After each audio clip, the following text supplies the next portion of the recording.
Now, with more on that and many other things, Ohio Congressman and House Judiciary Committee Chairman Jim Jordan. Chairman, good to see you tonight. We just got done talking to Steve Moore about the White House Correspondents' Dinner, some of the speech issues around that. I know you've got thoughts on that. You probably have some thoughts as well on the general security arrangements there and some of the issues and what needs to happen going forward. Give us your perspective. Well, the first takeaway was we're all glad that no one was hurt, and the one agent who was shot looks like he's going to fully recover. So that was the main takeaway. Second is I was just so impressed with the poise and the composure of our commander-in-chief, our president. I mean, this guy's an amazing individual. 3 times this has happened to him. And the way he conducts himself, handles himself, the speech and the remarks he gave afterwards at that press event, it's why I'm glad he's our president. So I think that was key. The other point I make is it shouldn't be lost on anyone that the same week we have a 3rd assassination attempt on President Trump was also the week that the Southern Poverty Law Center gets indicted for all the hate that they were fomenting. You know, they were saying they were fighting the hate, but they were paying people. They called them informants. I would call them instigators. $3 million to go out and join these groups or be a part of these hate groups and foment the hate that they're supposed to be stopping. And they put themselves out there as the standard. But what they were doing is dividing our country. It shouldn't be lost on anyone that those two things happen in the same week. This is what's got to change. Things like the Southern Poverty Law Center, what they were doing are so darn wrong. Congressman, and that you're hitting on something that it seems to be that the left and the liberals and the Democrats are the epicenter of fomenting all hate. It's hate against Republicans and conservatives grows organically in their midst, and then they try to manufacture what is deemed hate by the right. So they are the industrial farm complex when it comes to extremism. But and you mentioned the SPLC. You have requested that this organization, now indicted, provide communications, and the deadline is this Thursday. What have you heard, if anything, but what do you want from them? Well, we want the communications and we want the documents of what was going on with these informants. But I think you hit the nail on the head, Dagan. Remember when Rahm Emanuel had that now famous line? He said, you know, never let a crisis go to waste. Well, the Southern Poverty Law Center was creating the crisis. They were manufacturing the crisis. I mean, and remember, they had people that were these, quote, informants who were paid by them were part of this Charlottesville thing several years ago, which the Democrats used against President Trump. And an individual lost their life there. So there are all kinds of questions we have. We know that the FBI was paying confidential human sources under the Biden administration, under the Wray FBI. I want to know if some of these same people that they were paying, because we know the Justice Department under Biden used the Southern Poverty Law Center as a way to train prosecutors. That's how big this organization was. I want to know if some of the same people the FBI was paying as sources and as informants, were they also being paid by the Southern Poverty Law Center? Were these guys double dipping? I think that's a fair question. That's one of the things we want to try to get to the bottom of in our investigation. Right. Well, speaking of threats, I want to ask you about this as well.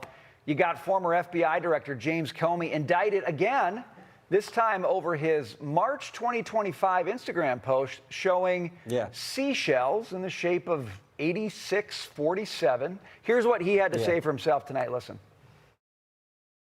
Well, they're back.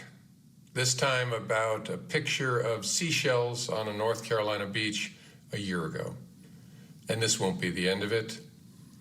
But nothing has changed with me. I'm still innocent. I'm still not afraid. And I still believe in the independent federal judiciary. So let's go. Man, Congressman, there's a lot I want to say right now, but this is your interview. What do you make of that? Well, it's against the law to threaten the president. 18 U.S.C. Section 871 says you can't do that. He did that, but he wants us to believe. He wants us to believe that somehow the good Lord, while Jim Comey is strolling on the beach in North Carolina, sipping his coffee, that somehow the good Lord washed up on shore shells in the formation of 8647. I mean, that's ridiculous. And remember, this is the same James Comey who started it all. He's the guy who used the fake document, the dossier, produced by the Clinton campaign, written by a foreigner, Christopher Steele. He took that document to the FISA court to get a warrant to go spy on President Trump's campaign. That's when it all began, and Comey's right at the center of it.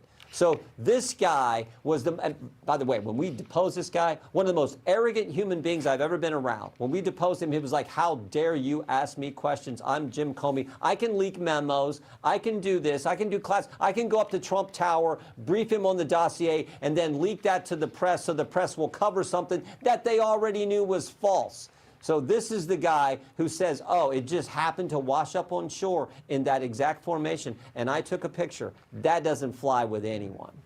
Nope. And threatening the life of the President of the United States is not protected speech. Yep.